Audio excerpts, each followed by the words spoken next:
Good morning students. Hopefully आप सभी अच्छे होंगे और आप लोगों की पढ़ाई भी अच्छी चल रही होगी। चलिए, अगर हम बात करें, आज हम साइंस का पेपर सॉल्व करने वाले बेसिकली, और ये जो पेपर होगा ये 2020 का पेपर होगा। आप इसे अच्छे से समझिएगा, ठीक है। चलिए, अगर हम फर्स्ट स्लाइड की बात करें तो कुछ इंस्ट्रक्शन दिए, और इंस्ट्रक्शन तो आपको पता ही है ना, तो इसे हम नहीं डिस्कस करते हैं, हम चलते आगे हम देखें तो देखिए, आपको फिलिंग द ब्लैंक्स दिए हुए हैं। मैंने इसे हिंदी में और इंग्लिश में दोनों में लिखे हुए हैं, ठीक है। अगर मैं बात करूँ, horizontal rows are known as, horizontal rows को क्या कहा जाता है, तो उन्हें कहा जाता है periods. Removal of waste from the body is called, हमारी बॉडी से जो वेस्ट है उसको रिमूवल करना कौन सी प्रोसेस कहलाती है, वो एक्सक्रीशन दिया हुआ है। We have more similarities with, क्या आ जाएगा इसका filling the blanks, in evolutionary term, ठीक है। तो इसका क्या आ जाएगा आंसर, इसका आंसर आ जाएगा आपका निएंडरथल, ठीक है। फिर उसके बाद है कि ऐसा यूनिट ऑफ इलेक्ट्रिक पोटेंशियल की ऐसा यूनिट क्या हो जाएगी, volt. The disposal of the waste in a serious, उसे क्या कहते हैं हम, एनवायरमेंटल प्रॉब्लम, या फिर हम कह सकते हैं पर्यावरणीय समस्या। फिर मेजर कॉलम है, मेजर कॉलम आप एक बार देख लीजिएगा, है ना। इसमें तो कुछ मुझे नहीं लगता कि समझाने जैसा कुछ है, ठीक है। चलिए, उसके बाद बात करते हैं हम नेक्स्ट स्लाइड की। तो नेक्स्ट स्लाइड में आ जाएंगे हमारे क्या, choose the correct word. Choose the correct word भी देख लीजिए आप लोग, मैंने हिंदी में और इंग्लिश में दोनों में किए हैं। तो देखिए, metal exist in liquid state, उसे हम क्या कहते हैं, mercury. The xylem in plants are responsible for, इनका काम रिस्पॉन्सिबल क्या रहता है, transport of water. Name of master gland is pituitary gland. ऐसा unit of power of lens is dioptre. और अगर बात करें तो the least distance of distinct vision कौन कितनी होती है, 25 सेंटीमीटर। चलिए, अब चलते हैं हम वन वर्ड की तरफ। वन वर्ड की अगर बात करूं मैं, तो वन वर्ड देख लीजिए, ध्यान से समझिएगा इसे। 5 मार्क्स का एक रहेगा आपका, है ना। मतलब कि अगर बात करें तो एक जो रहेगा वो 1 मार्क्स का रहेगा, और ऐसे 5 है तो 5 मार्क्स के 5 क्वेश्चंस हो जाएंगे। जैसे कि फर्स्ट वाले की बात करें तो ऐसी अभिक्रिया का नाम लिखिए जिसमें अभिकारकों के बीच आयनों का आदान प्रदान होता है। मतलब कि मैंने अगर 1 रुपये उसे दिए तो उसने भी मुझे 1 रुपये दे दिए, तो ये कौन सी रिएक्शन कहलाती है, द्वितीय विस्थापन, जिसे हम इंग्लिश में कहते हैं डबल डिस्प्लेसमेंट रिएक्शन। हो सकता है इस बार वन वर्ड में ना आते हुए आपसे पूछ लिया जाए कि डबल डिस्प्लेसमेंट रिएक्शन को एक्सप्लेन करो, तो आप कैसे करोगे, क्या करोगे, exchange of ions between the reactant. और हिंदी में हम बोल सकते हैं कि जिसमें अभिकारकों के बीच आयनों का क्या होता है, आदान प्रदान, मतलब देता भी हो और लेता भी हो। शुद्ध जल का पीएच मान कितना होता है, 7। प्योर वाटर का पीएच वैल्यू कितनी होती है, 7। Write the name of respiration that take place in absence of oxygen, कौन सी रिएक्शन कहलाती है जिसमें ऑक्सीजन की प्रेजेंस नहीं होती, एब्सेंस होती है, वो कहलाती है एनारोबिक रेस्पिरेशन। और जिसमें ऑक्सीजन प्रेजेंस होती है वो रिएक्शन कहलाती है एरोबिक। तो एनारोबिक और एरोबिक को अच्छे से समझ लीजिएगा। ऐसा यूनिट ऑफ इलेक्ट्रिक चार्ज की क्या होती है, coulomb. Write the names of carbon which are use in refrigerator and fire extinguisher, तो कौन सा यूज करते हैं हम कार्बन को, क्लोरोफ्लोरो कार्बन। तो 5 मार्क्स के होते हैं आपके कंप्लीट। देन हमारा नेक्स्ट क्वेश्चन आ रहा है कि why should a magnesium ribbon be clean before burning in air. इससे मैंने एक अलग से वीडियो बनाकर भी इसे अपलोड किया है, आप देख लीजिएगा। एक बार मैं आपको समझा देती हूँ कि वायु में जलाने से पहले मैग्नीशियम रिबन को साफ क्यों किया जाता है। जैसे कि आप कह सकते हो कि पूजा करने से पहले हम नहाते क्यों हैं, है ना। तो वही है कि वायु में जलाने से पहले मैग्नीशियम रिबन को साफ क्यों किया जाता है। तो मैंने आपको बहुत अच्छे से समझाया था, एक बार आप देख लीजिए। अगर मैं इसे आपको शॉर्ट में समझाऊं तो क्या होता है कि जो हमारी मैग्नीशियम रिबन रहती है उसे हम क्लीन इसलिए करते हैं क्योंकि उसके ऊपर क्या रहती है, मैग्नीशियम ऑक्साइड की एक लेयर रहती है। उस लेयर को आपको रिमूव करना बहुत ज़्यादा ज़रूरी होता है, क्योंकि अगर वो लेयर रहेगी तब तक आप उसको बर्न नहीं कर पाओगे। तो वही इसका आंसर लिखा है, because the layer of magnesium oxide which is form due to the reaction of magnesium with air can be removed in order to get the desired chemical reaction. इतना आप लिख सकते हो। नेक्स्ट इसका क्वेश्चन आ रहा है हमारे इसके बाद, define exothermic chemical reaction. Exothermic chemical reaction को आपको एक्सप्लेन करना है। तो देखिए इस बार एक्सोथर्मिक आई है, हो सकता है नेक्स्ट एग्जाम में आपकी एंडोथर्मिक आ जाए, तो आपको ये पता होना चाहिए। तो चलिए, अगर हम बात करें एक्सोथर्मिक रिएक्शन की, तो एक्सोथर्मिक रिएक्शन क्या होती है? एक्सोथर्मिक रिएक्शन ऐसी रिएक्शन कहलाती है जिसमें हीट एनर्जी क्या होती है? आउट होती हो। क्या होती हो? आउट। तो आपने क्या लिखा है? A reaction in which heat is given out. Heat क्या होती हो? आउट होती हो, वो रिएक्शन कहलाती है एक्सोथर्मिक। और एंडोथर्मिक में क्या होता है? जिसमें आपकी हीट क्या होती हो? एब्जॉर्ब होती हो। दो वर्ड याद रखना, इवॉल्व और एब्जॉर्ब। इवॉल्व किस में होती है? हीट। एक्सो में। एंडो में क्या होती है? एब्जॉर्ब। बस इतना सा करते हो तो ये कंप्लीट हो जाएगा। ठीक है, इसके बाद अगर मैं बात करूँ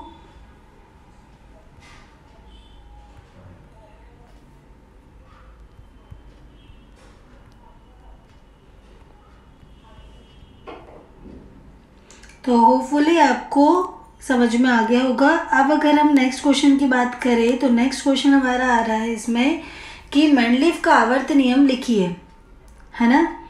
मेंडलीफ का आवर्त नियम, जिसे हम कहते हैं right the Mendeleev periodic law. इसमें आपको सिर्फ पीरियोडिक लॉ बोला है बेटा, आप लोग कंफ्यूज बहुत ज़्यादा हो रहे हो इसमें, क्योंकि आप लिमिटेशन बोल देते हो, है ना। इसे मैंने कोचिंग में भी देखा, स्कूल में भी देखा, यही गलती आप बार बार कर रहे हो। इसमें पूछा है कि आपको लॉ लिखना है, मतलब नियम लिखना है, इसकी लिमिटेशन नहीं पूछी है ना। क्वेश्चन नंबर 6 की बात कर रही हूँ मैं। तो देखो मेंडलीफ का पीरियोडिक लॉ क्या था, अगर बिल्कुल शॉर्ट में मैं आपको बताऊँ तो देखो, The physical and chemical properties of elements are periodic function to their atomic in weight। बस इतना सा था मेनली पीरियोडिक लॉ। अगर नहीं समझ में आया तो in other word we can say that Mendeleev found that the elements with similar physical and chemical properties repeat after a definite interval। Mendeleev ने ये फाउंड किया था कि एलिमेंट्स के सिमिलर कौन सी प्रॉपर्टी, फिजिकल और केमिकल प्रॉपर्टीज रिपीट होती है एक आफ्टर डेफिनेट इंटरवल के बाद। जैसे कि मान लीजिए मॉर्निंग में 9 से लेकर 12 बजे तक कोई एलिमेंट काम कर रहा है, तो वापस से वो 9 से 12 ही काम करेगा, ऐसा नहीं होगा कि वो अब 11 से 12 कर ले। तो ये था मेंडलीफ का पीरियोडिक लॉ का लॉ, है ना। तो होपफुली आपको समझ में आ गया होगा। नेक्स्ट अगर बात करूँ तो इसी के और में दिया है डोबे-राइनर का त्रियक नियम लिखिए। Write Dobereiner triads law. नाम से समझ में आ रहा है ट्रायड्स की बात चल रही है, मतलब कि त्रियक, है ना। तो देखो इसमें हम क्या लिख सकते हैं, हम लिख सकते हैं कि इनका जो लॉ था वो बेसिकली आप आपकी 3 फिंगर्स बाहर निकालो स्टार्टिंग की, और आप देखो जो आपकी फर्स्ट फिंगर और जो आपकी थर्ड फिंगर है, इन दोनों का जो एवरेज आएगा वो सेकंड फिंगर के बराबर होगा। बस ये था डोबे-राइनर ट्रायड्स का थर्ड लॉ। क्या था देखो, अब साइंस की लैंग्वेज में बात करें तो क्या है कि वही आएगा डायलॉग, तो कि इन्होंने भी एटॉमिक मास के अकॉर्डिंग एलिमेंट्स को अरेंज किया था इंक्रीजिंग ऑर्डर, जैसे कि 1 2 3 ऐसे अरेंज किया इंक्रीजिंग ऑर्डर में। उसके बाद इनका स्टेटमेंट ये था कि first and the third element in a triad would be approximately equal to the atomic mass of the second element in the triad. वही बात हो गई, मैंने आपको बोला था 3 फिंगर निकालो, फर्स्ट और थर्ड फिंगर का जो एवरेज आएगा वो सेकेंड फिंगर के बराबर रहेगा। तो तभी से इस लॉ को क्या नाम दिया गया, डोबे-राइनर ट्रायड्स लॉ। होपफुली आपको समझ में आ गया होगा। नेक्स्ट अगर हम 7th की बात करें तो 7th में दिया हुआ है आपको स्वपरागण को परिभाषित कीजिए। Define the self pollination. Self pollination 2 marks का पूछा है, हो सकता है इस बार आपसे क्रॉस पॉलिनेशन पूछ लिया जाए। तो हम जानते हैं कि सेल्फ पॉलिनेशन क्या होता है, मैंने दोनों लिखा हुआ है, इनका डिफरेंस बिटवीन में ईजिली समझ में आ जाएगा। देखिए सेल्फ पॉलिनेशन, अच्छा सबसे पहले पॉलिनेशन की बात करें तो यहाँ पे पॉलिनेशन तो पूछा नहीं। तो पॉलिनेशन मीन्स होता है कि एक कैरेक्टरिस्टिक से जब दूसरे में जाना, जैसे कि मैंने आपको बहुत अच्छे से समझाया था पॉलिनेशन, कि वो एक पेड़ का जो मैंने एग्जांपल आपको दिया था, है ना। तो अभी हम बात करते हैं सेल्फ पॉलिनेशन की। तो देखिए पॉलन जो ट्रांसफ़र होते हैं पॉलन ग्रेन किस में, to stigma of same flower, ठीक है। मतलब कि पॉलन ग्रेन एक फ्लावर के उसी स्टिग्मा में जाके या तो फर्टिलाइज हो जाएंगे या जेनेटिकली क्या हो जाएंगे, सिमिलर फ्लावर को जाकर फर्टिलाइज करें। तो ये कहलाता है सेल्फ पॉलिनेशन। साइंस की लैंग्वेज में बात करें तो आप क्या लिखोगे, transferring the pollen grain from the anther to the stigma of the same flower. बस या तो वो ट्रांसफ़र होगा या वो जेनेटिकली क्या हो जाएंगे, फर्टिलाइज हो जाएंगे। तो ये कहलाता है हमारा self pollination. Cross pollination just इससे अपोजिट हो जाएगा, है ना। इसमें क्या हो जाएगा, transfer of pollen grain to stigma of genetically different flower. मतलब कि मान लीजिए कोई ए बी सी, 3 ए और बी कोई 2 फ्लावर है, तो क्रॉस पॉलिनेशन में क्या होगा कि एक ए पॉलिनेट होगा किससे, बी से, और बी होगा ए से। लेकिन सेल्फ पॉलिनेशन में ए पॉलिनेशन होगा सिर्फ ए से ही। होपफुली आपको अच्छे से समझ में आ गया होगा। सेकेंड पॉइंट देखिए, it occurs in genetically same plants. अभी मैंने बात की कि ए पॉलिनेट किससे होगा, ए से ही होगा, तो वही हो जाएगा कि सेम प्लांट ही चाहिए इसको। और क्रॉस पॉलिनेशन में डिफरेंट प्लांट चाहिए। No external pollination agents are required. जब वो खुद से ही पॉलिनेट हो रहा है तो उसे दूसरे किसी की रिक्वायरमेंट होगी क्या, नहीं होगी, तो सेल्फ पॉलिनेशन ही हो जाएगा। बल्कि इसमें ऐसा नहीं होगा, क्रॉस पॉलिनेशन में किसी और की ज़रूरत पड़ेगी। तो इसी के और वाला अब देखते हैं, why is reproduction essential. Reproduction essential क्यों है, तो देखिए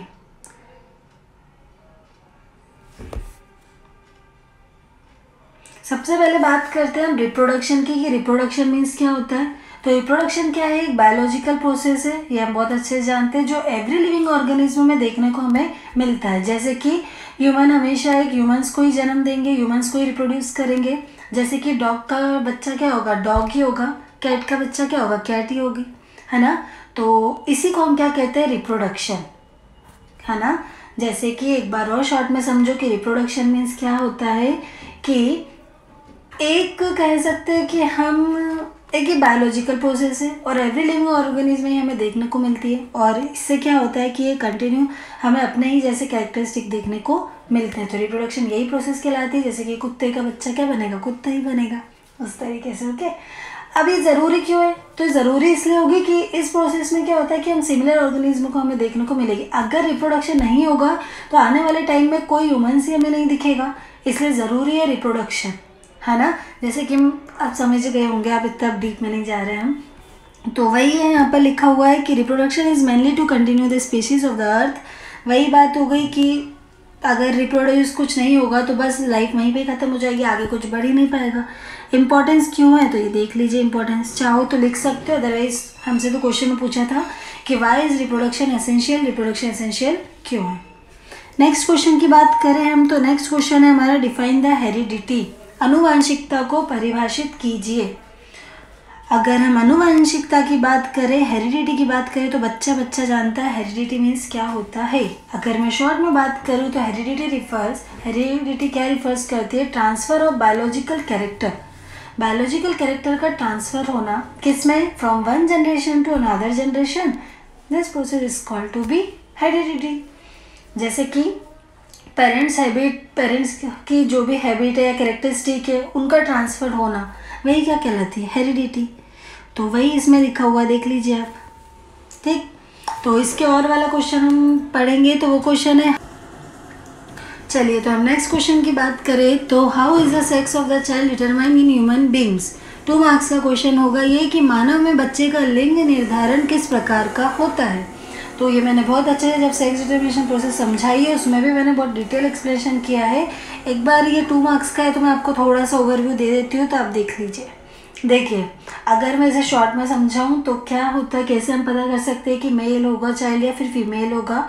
तो ये कैसे कर सकते हैं हम पता, कि देखिए ह्यूमन बींग में हम जानते हैं कि 23 पेयर्स ऑफ क्रोमोसोम होते हैं, ठीक है। 22 और 22 दोनों में कैसे रहते हैं, सिमिलर रहते हैं, एक जैसे रहते हैं। उसके बाद जो 23rd होता है वो मेल में कौन सा होगा, XY, और फीमेल में कौन सा होगा, XX। तो बस इसी से हम पता कर पाते हैं कि कोई फीमेल चाइल्ड होगा या मेल चाइल्ड होगी, ठीक है। तो होपफुली आपको समझ में आ गया होगा, बस आपको इतना से ही लिखना है, ये देख लीजिए आप। नेक्स्ट अगर बात करें तो नेक्स्ट आपको दिया है, define the focal length of A spherical mirror. Spherical mirror की फोकल लेंथ आपको फाइंड आउट करनी है, तो ये मैंने बहुत अच्छे से एक्सप्लेन किया था। गोली दर्पण की फोकस दूरी को परिभाषित कीजिए, तो बस कर दीजिए। Focal length of the spherical mirror is defined as the distance of pole of mirror from the point on the axis of the mirror at which the rays parallel to the principal axis. बस in other word में देख लीजिए, आप इतना सा भी लिख सकते हो, distance between the pole of mirror and the focus point is called as the focal length of mirror. इतना भी लिख दोगे कि डिस्टेंस बिटवीन किस किस का, पोल का और फोकस पॉइंट का, वही कहलाती है हमारी फोकल लेंथ। नेक्स्ट क्वेश्चन इसी के और में आ रहा है, डिफाइन द मैग्निफिकेशन। आवर्धन को परिभाषित कीजिए। चलिए कर देते हैं। तो देखो the ratio of height of the image to the height of the object, बस इतना सा है कि रेशियो ऑफ द, कह सकते हैं हम क्या, height of the image to the height of object, मतलब कि साइज ऑफ इमेज और साइज ऑफ ऑब्जेक्ट का जो रेशियो है वही कहलाता है मैग्निफिकेशन। ठीक है, बस इतना सा है 2 मार्क्स का। क्वेश्चन नंबर 10 की बात करें तो क्वेश्चन नंबर 10 है define corrosion and write 2 ways to prevent the corrosion. संक्षारण को परिभाषित कीजिए तथा संक्षारण के सुरक्षा के 2 तरीके लिखिए। 3 मार्क्स का क्वेश्चन है आपका ये।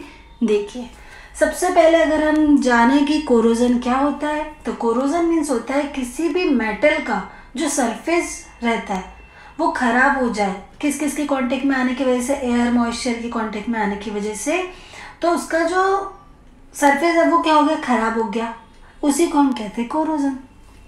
जैसे कि आयरन का कोरोजन होता है, उससे हम क्या कहते हैं, रस्टिंग ऑफ आयरन कहा जाता है, जिससे आयरन ऑब्जेक्ट क्या हो जाता है, खराब हो जाता है।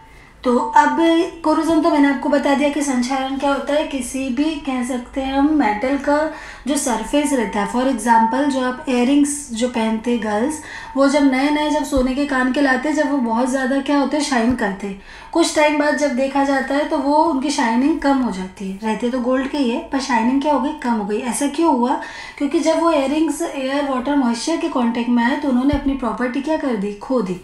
उसी को हम क्या कहते हैं, कोरोजन। अब है कि write 2 ways to prevent the corrosion. इससे बचने के लिए हमें क्या क्या करना चाहिए, तो इससे बचने के लिए हमें पेंटिंग, ऑयलिंग, ग्रीसिंग, ठीक है, जैसे कि आपने देखा होगा स्कूल में जो बेंचेस रहती है उसे पेंट किया जाता है ताकि उसमें लोहे से जंग ना लग जाए उसमें, है ना। तो क्यों किया जाता है, क्योंकि प्रोटेक्टिव करने के लिए उसको इन्वायरमेंट मेजर की वजह से, और कह सकते हैं हम उसे ऑयलिंग करते हैं। ठीक है, इसी के और वाला क्वेश्चन है कि a solution of a substance x is used for white washing. कोई पदार्थ एक्स के विलयन का उपयोग सफ़ेदी करने में किया जाता है। ठीक है, उसके बाद उन्होंने बोला है कि उस एक्स का नाम लिखिए तथा उसकी जल के साथ अभिक्रिया लिखिए, मतलब कि सब्सटेंस एक्स का नेम लिखिए और फॉर्मूला लिखिए, लिख देते। तो ये देख लीजिए आप, अगर मैं बात करूँ कोई एक सब्सटेंस है, कोई है, कोई सा भी हो सकता है वो, जिसका सॉल्यूशन वाइट वॉशिंग के लिए यूज़ होता है, तो एक सब्सटेंस क्या हुआ, तो एक सब्सटेंस, पहला जो क्वेश्चन पूछा था ना, इसमें पूछा था नेम द सब्सटेंस एक्स। आपको उस एक्स सब्सटेंस का नाम लिखना है, तो हमने उसका नाम क्या लिखा, CaO, और केमिकली अगर हम इसके नाम की बात करें तो it is a calcium oxide. Calcium oxide के सॉल्यूशन को हम यूज़ करते हैं वाइट वॉशिंग के लिए। तो होपफुली आपको समझ में आ गया होगा। CaO भी अगर आप लिख देते हो ना तो काम हो जाएगा, कैल्शियम ऑक्साइड याद हो ही जाएगा, Ca से कैल्शियम, O से ऑक्साइड, तो याद हो ही गया होगा मेरे ख्याल से। इसी के बी वाले की बात करें तो right the reaction of the substance with water. एक रिएक्शन लिखनी है आपको, जब आप उसकी वाटर से रिएक्शन कराते हो तो आपका क्या बनता है, तो जब आप CaO की रिएक्शन किससे कराते हो, H2O वाटर के साथ कराते हो, तो आपका बनता है कैल्शियम हाइड्रो ऑक्साइड, जिसको हम यूज़ करते हैं वाइट वॉशिंग के लिए। CaOH ट्वाइस आपका क्या हो गया, कैल्शियम हाइड्रो ऑक्साइड। तो होपफुली आपको समझ में आ गया होगा अच्छे से। नेक्स्ट बात करते हैं, draw a level diagram of refraction of light through a prism. Refraction of light का डायग्राम बोला है और 3 मार्क्स का है। बताओ कितना इजी है। इनमें से कौन सा रिफ्रैक्शन ऑफ लाइट का डायग्राम है, ये वाला लिखा हुआ है रिफ्रैक्टेड रे, वो हो गया आपका रिफ्रैक्शन का डायग्राम। मैंने इसमें रिफ्लेक्शन का भी लिया है, रिफ्लेक्शन का आप देख लीजिए, हो सकता है इस बार रिफ्लेक्शन का पूछ ले, है ना। तो आपको दोनों डायग्राम लर्न अच्छे से बना कर देख रहा है विथ इनके नेम के साथ। ठीक, इसमें साइन नहीं बनाया है, कौन से वाले में रिफ्लेक्शन हो तो आप साइन ज़रूर बनाइएगा। ठीक है, इसके बाद हमारा नेक्स्ट क्वेश्चन आ रहा है electric fuse. Define the electric fuse. 12 number का है क्वेश्चन और 3 मार्क्स का क्वेश्चन है ये। तो देखो इलेक्ट्रिक फ्यूज़ क्या होता है, तो an electric fuse is a safely device use to limit the current in an electric circuit. बस इतना सा अगर समझ में आ जाए तो काम हो जाएगा। जैसे कि देखो फ्यूज़ के मेल्ट होने से ही क्या होता है, लाइट, हम बोलते हैं ना लाइट कट जाती है, तो जो फ्यूज़ है ये जब मेल्ट होने लगता है, जब ये पिघलने लगता है, तो हम बोलते हैं ना कि आज लाइट कट गई, आज लाइट नहीं आ रही है। ठीक है, तो इलेक्ट्रिक फ्यूज़ का काम क्या होता है कि सेफ्टी डिवाइस भी इसे हम बोलते हैं। ठीक है, क्योंकि इसका यूज रहता है कि इलेक्ट्रिक सर्किट में जो करंट फ्लो होता है उसको एक कम करने के लिए जिम्मेदार होता है। किसमें, इलेक्ट्रिक सर्किट में जो करंट फ्लो होता है उसको कम करने के लिए कौन जिम्मेदार होता है, इलेक्ट्रिक फ्यूज। इसलिए हम इसे क्या कहते हैं, सेफली डिवाइस, या फिर जिससे डैमेज ना हो हम कह सकते हैं, इसलिए हम इलेक्ट्रिक फ्यूज का यूज़ करते हैं। फ्यूज एक ऐसा वायर होता है जिनका मेल्टिंग पॉइंट बहुत ज़्यादा लो होता है, मतलब कि बहुत ही कम होता है।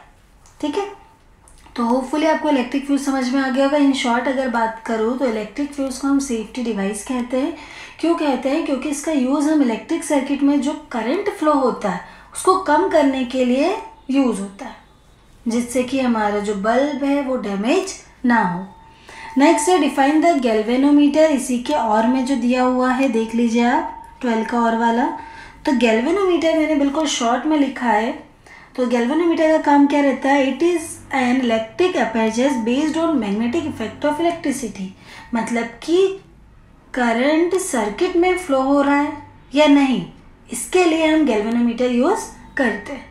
हम उससे ही मेज़र कर पाते कि हाँ ये हो रहा है नहीं हो रहा है। जैसे कि स्कूल में प्रिंसिपल या फिर इंचार्ज में हम चेक करते हैं ना कि टीचर्स अच्छे से पढ़ा रहे कि नहीं पढ़ा रहे, तो गैल्वेनोमीटर भी यही चेक करता है कि सर्किट में करंट ठीक से फ्लो हो रहा है या नहीं हो रहा है। स्मॉल करंट को ही मेज़र करता है, नहीं तो डैमेज हो जाएगा गैल्वेनोमीटर।